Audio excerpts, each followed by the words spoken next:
दोस्तों, केंद्रीय गृह मंत्री अमित शाह द्वारा योगी के सामने मंच से केशव प्रसाद मौर्य को मित्र कहकर संबोधित करना राजनीतिक गलियारों में बड़ी खबर बन गया है।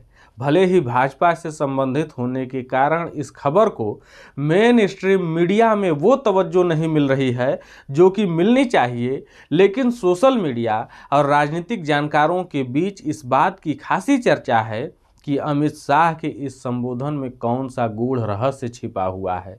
दरअसल रविवार को लखनऊ में एक बड़ा आयोजन हुआ। केंद्रीय गृह मंत्री अमित शाह उत्तर प्रदेश की राजधानी लखनऊ पहुंचे थे। उनके साथ थे सूबे के मुख्यमंत्री योगी आदित्यनाथ। इस मौके पर दोनों ने मिलकर यूपी पुलिस भर्ती के चयनित युवाओं को नियुक्ति पत्र सौंपे।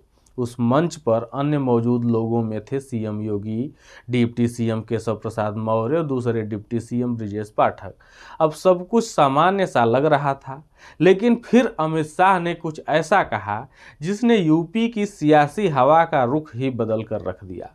उन्होंने अपने भाषण की शुरुआत में कहा, उत्तर प्रदेश के लोकप्रिय और सफल मुख्यमंत्री योगी आदित्यनाथ, मेरे मित्र और उत्तर प्रदेश के उप मुख्यमंत्री केशव प्रसाद मौर्य, और इसके बाद उन्होंने ब्रजेश पाठक और यूपी बीजेपी अध्यक्ष का भी जिक्र किया। लेकिन सारा का सारा ध्यान अटक गया उन दो शब्दों पर, मेरे मित्र।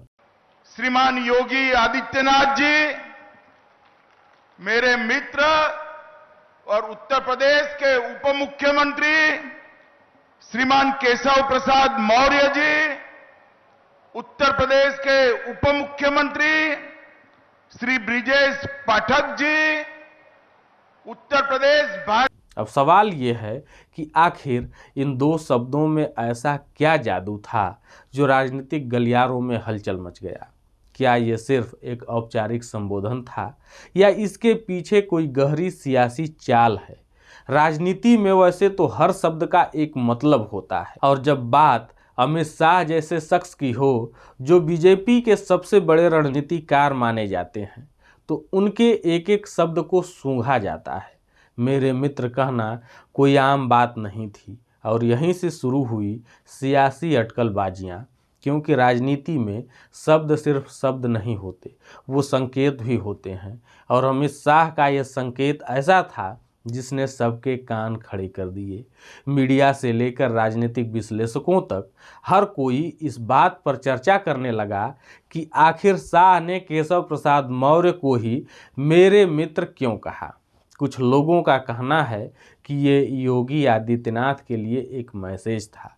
कुछ का मानना है कि ये केशव प्रसाद मौर्य को आगे बढ़ाने का इशारा है, और कुछ तो ये भी कह रहे हैं कि शायद आने वाले दिनों में यूपी की सियासत में बड़ा बदलाव देखने को मिल सकता है।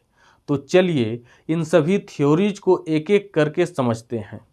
पहली थ्योरी ये कहती है कि अमित शाह ने केशव प्रसाद मौर्य को मेरे मित्र कहकर ये दिखाने की कोशिश की कि उनके बीच एक खास रिश्ता है, और ये रिश्ता सिर्फ औपचारिक नहीं बल्कि निजी और भरोसेमंद है। केशव प्रसाद मौर्य यूपी के डिप्टी सीएम हैं और पिछड़ी जातियों से आते हैं, जो यूपी की सियासत में एक बड़ा वोट बैंक है। पिछले कुछ सालों में उनका सियासी कद थोड़ा कम हुआ है, खासकर 2022 के विधानसभा चुनाव में उनकी हार के बाद। ऐसे में शाह का ये बयान उनके लिए एक बूस्टर शॉट की तरह हो सकता है। शायद ये संकेत है कि बीजेपी केशव को भविष्य में कोई बड़ी जिम्मेदारी देने की सोच रही है। दूसरी थ्योरी थोड़ी और दिलचस्प है। कहा जा रहा है कि ये बयान सीधे तौर पर योगी आदित्यनाथ के लिए एक मैसेज था। पिछले कुछ सालों में योगी और केशव मौर्य के बीच तनातनी की खबरें कई बार सामने आई हैं। 2022 के चुनावों में टिकट बंटवारे को लेकर भी दोनों के बीच मतभेद की बातें हुई थी। ऐसे में जब शाह ने मौर्य को मेरे मित्र कहा, लेकिन योगी के लिए ऐसा कुछ खास नहीं कहा, तो कई लोगों को लगा कि शायद ये योगी को बताने की कोशिश थी कि पार्टी में उनकी पोजीशन अकेले की नहीं है। शाह का ये बयान एक तरह से यह कह रहा हो सकता है कि योगी जी आप अकेले नहीं हैं, मेरे पास यूपी में और भी दोस्त हैं और आपके विकल्प के तौर पर हैं। अब ये सच है या नहीं, ये तो वही जानते हैं जो इस खेल के असली खिलाड़ी हैं। लेकिन इतना तय है कि अगर योगी और मौर्य के बीच कोई टेंशन है तो शाह का ये बयान उस आग में थोड़ा और घी डालने का काम कर सकता है। तीसरी थ्योरी ले जाती है हमें यूपी की सियासत के सबसे बड़े फैक्टर की ओर, जो है जातिगत समीकरण। यूपी में वोट की राजनीति जाति के इर्द गिर्द घूमती है। बीजेपी ने पिछले कुछ सालों में सवर्ण, पिछड़ी और दलित वोटों का एक मजबूत गठजोड़ बनाया है।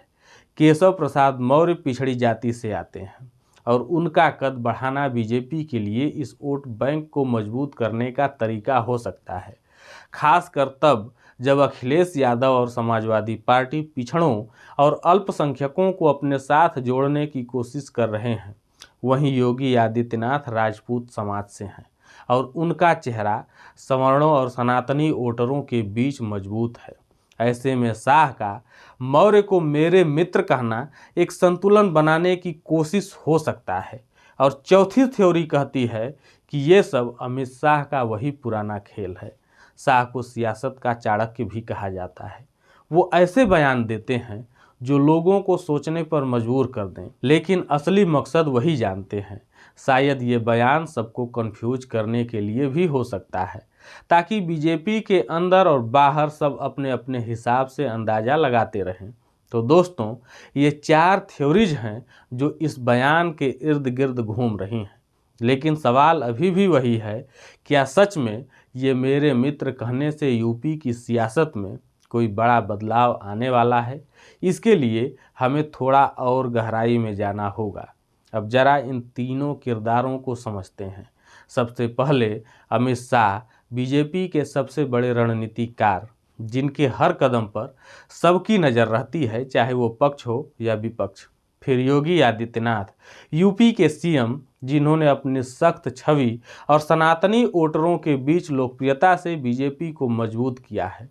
और तीसरे हैं केशव प्रसाद मौर्य, डिप्टी सीएम, जो कभी बीजेपी के प्रदेश अध्यक्ष थे और 2017 के चुनाव में बीजेपी की जीत के सबसे बड़े नायक रहे। लेकिन पिछले कुछ सालों में मौर्य का सियासी ग्राफ थोड़ा, या ये कहें कि बहुत ज़्यादा नीचे चला गया है। 2022 में वो अपनी सीट तक हार गए थे, हालांकि फिर भी उनको डिप्टी सीएम बनाया गया। दूसरी तरफ योगी का कद लगातार बढ़ता गया।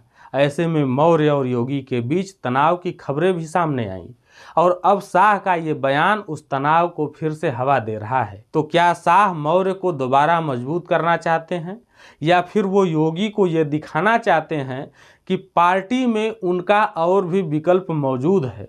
अभी 2025 चल रहा है दोस्तों, और यूपी के अगले विधानसभा चुनाव 2027 में होंगे। लेकिन सियासत में प्लानिंग सालों पहले शुरू हो जाती है। बीजेपी के लिए यूपी बेहद ही अहम है, क्योंकि यहाँ 80 लोकसभा सीटें हैं और दिल्ली की सत्ता का रास्ता लखनऊ से होकर ही गुजरता है। ऐसे में 3 संभावनाएं बनती हैं। केशव प्रसाद मौर्य को बड़ी जिम्मेदारी, शाह केशव प्रसाद मौर्य को प्रदेश अध्यक्ष या कोई और बड़ा रोल दे सकते हैं, ताकि वो पार्टी को संगठन स्तर पर मजबूत करें। अगर बीजेपी को लगता है कि योगी का चेहरा बदलने की ज़रूरत है, तो मौर्य को सीएम उम्मीदवार बनाया जा सकता है। लेकिन दोस्तों, अमित शाह का ट्रैक रिकॉर्ड देखें तो ऐसा कम ही होता है कि उनका कोई बयान बिना मतलब का हो। तो शायद ये कहानी अभी शुरू हुई है और आने वाले दिनों में हमें कुछ बड़ा देखने को मिल सकता है।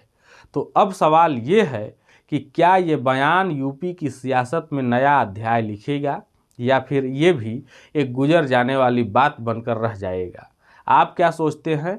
क्या केशव प्रसाद मौर्य को कोई बड़ी जिम्मेदारी मिलेगी, या योगी ही यूपी के बास बने रहेंगे? अपनी राय हमें कमेंट में ज़रूर बताएं। और अगर आपको ऐसे सियासी विश्लेषण पसंद हैं तो चैनल को सब्सक्राइब करना बिल्कुल न भूलें।